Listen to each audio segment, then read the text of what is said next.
Good evening. Welcome to Friday Night Live. This is Kathy Beatty with Divorce Support Anonymous. Glad that you are joining me. I wanted to jump into your life for just a few moments to give you encouragement, hope, and just to give you some direction as you go through the trauma of divorce. No matter where you're at in the process, you may be just in the beginning of it and just learning that you're going through a divorce, or just filed for divorce yourself, or you may be right in the thick of it with all the legalities and all the emotions, or you may be over it and it's finished and it's settled, but there's still a lot of work to do, a lot of direction to be had, a lot of intention in planning your new life. So wherever you're at in this process, I want to come alongside of you. That's my role. That's my ministry. That's my work. I've been doing this for the past 15 years, and I don't plan to stop anytime soon, because I don't ever want anyone to be alone and feel the loneliness that I felt as I went through my divorce 20 some years ago. So I'm here, and you are welcome to reach out to me, set up a consultation. You can have 30 minutes at absolutely no cost. So, however I can help you, I want to be here for that very purpose. So, always have a topic every night that we're going to speak about, and tonight is no exception. We're going to talk about surprises, good ones and bad ones, as that we run into as we go through a divorce. So, as always, you can add the comments, shoot me a text. Um, just let me know where your heart's at, where your mind's at. This is a public page. I have the private group and then also the public page, and this is the public page. So I just want you to be aware of that, um, for any information that you may put out that may be personal. So always want to guard your safety. It's really, really important. So please feel free. Make comments, ask questions. Would love to get some conversation going. So tonight we're going to talk about surprises. Nobody likes surprises.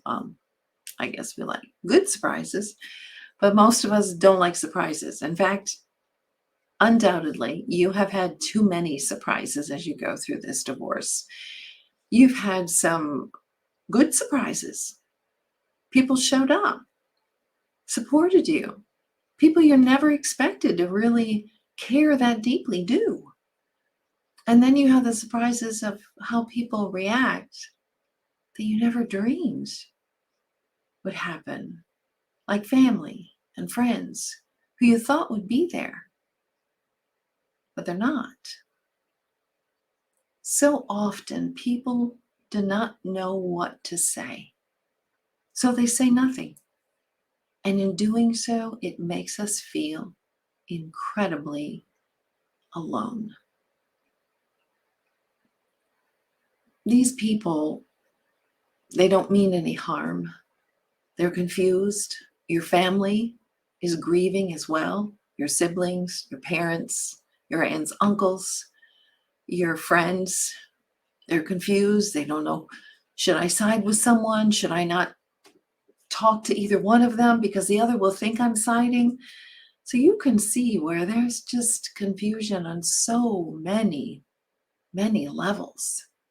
So what do you do with this? Because I understand the hurt. The people that I thought will really rise up with me didn't rise up with me. But then there were those who I never dreamed cared so deeply and reached out to me and were there for me. So I want to give you just some tips on that. Let's talk about first those who don't react the way that you wish they would. Maybe they're saying the wrong things. Maybe they're siding with your spouse. Maybe they're not saying anything, and so you feel incredibly hurt. I wanted to share with you, just give them grace. You don't understand what's going on in their head, and don't feel the need to fill in the details. Because quite frankly, you don't have the time or energy, which leads to my next point, which is preserve your energy for you and for the children. Let everything else go. Don't add to your already stressful life what people are thinking, what people are saying, what people are doing. You don't have the energy or time for that.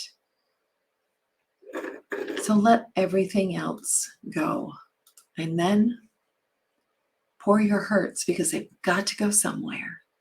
Pour your hurts unto God.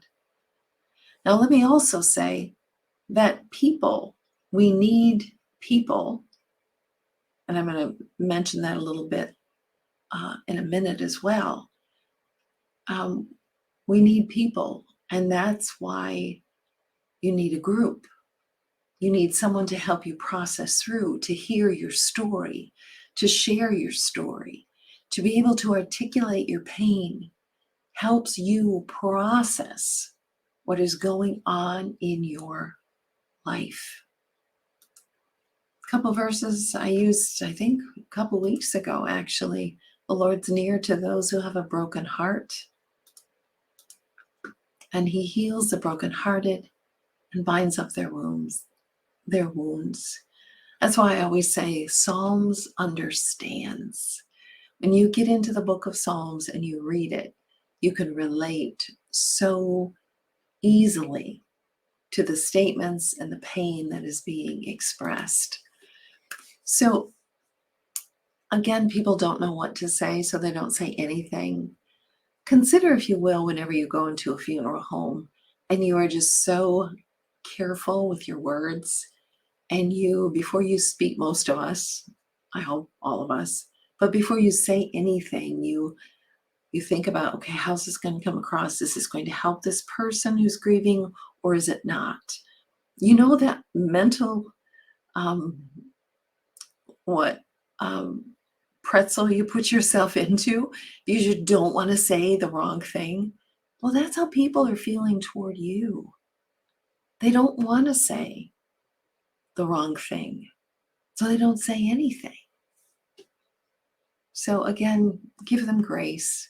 Don't spend your energy on it, and pour that pain into your support group and pouring it onto God in prayer.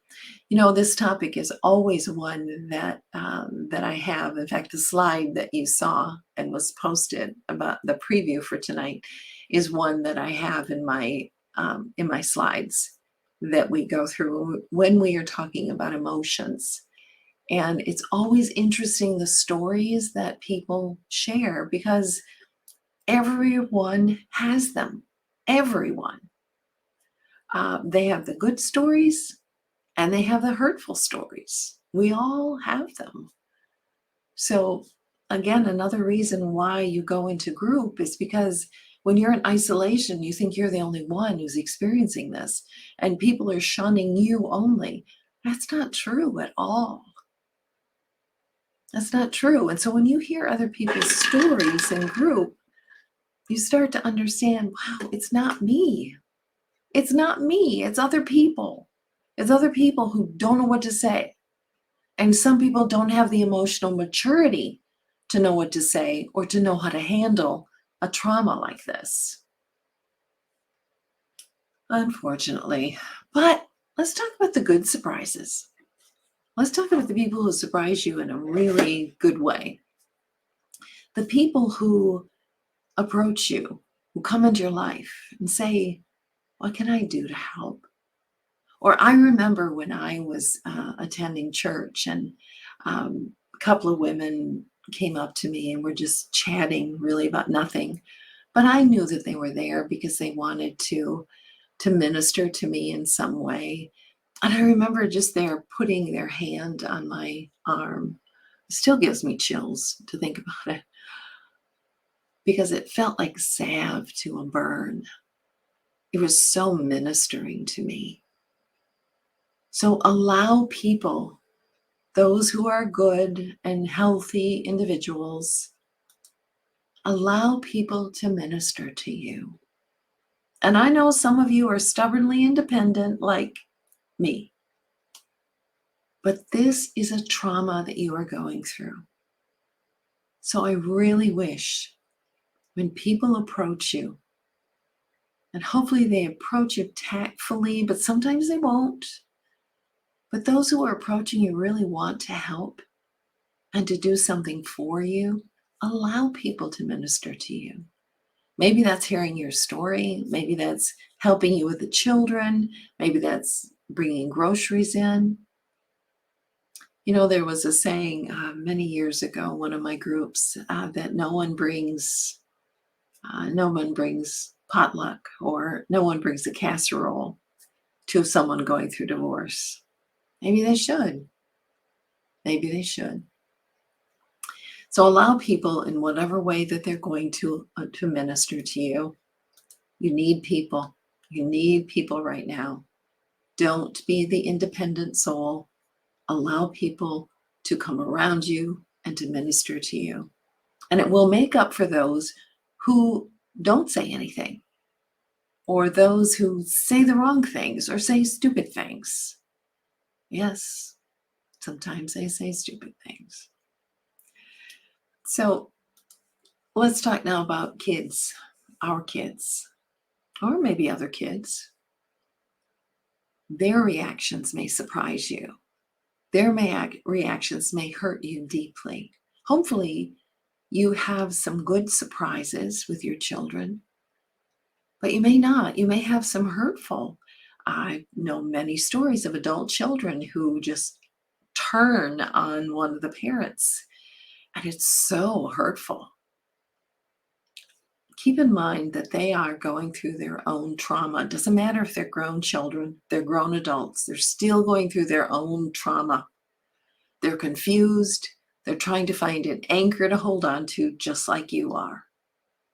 So give them grace as well. Be consistent in your love for them. State the obvious. I love you. I'm so proud of you. I'll always be your mom. I'll always be your dad. How are you doing with all of this? Ask them the questions. Be near to them, even when you don't want to be near to them. They need you. They need stability most of all. They need to know that they're going to be okay, that you're going to be okay, that they're not going to lose one parent. And if they lash out at you, it's very possible, majority of the times, they will lash out at the parent who is the safe and secure one, because they're not afraid of losing you, but they're afraid of losing their mom or their dad. And so they wouldn't blurt out, or they wouldn't lash out at them. So give them grace as well. Pray for wisdom, pray for discernment, to know how you should react, how you should be spending your energy right now as you're going through divorce. Many things just do not have space in our mind and heart right now. Let it go. What's most important, maybe that is the next few hours, maybe that is, what do I do tomorrow? Don't look too far down the road, it will paralyze you. I hope this has helped. People are always surprising us. I hope they surprise you in a good way. Have a good night. We will see you maybe throughout the week, but definitely next Friday night, Facebook Live, Divorce Support Anonymous. Good evening.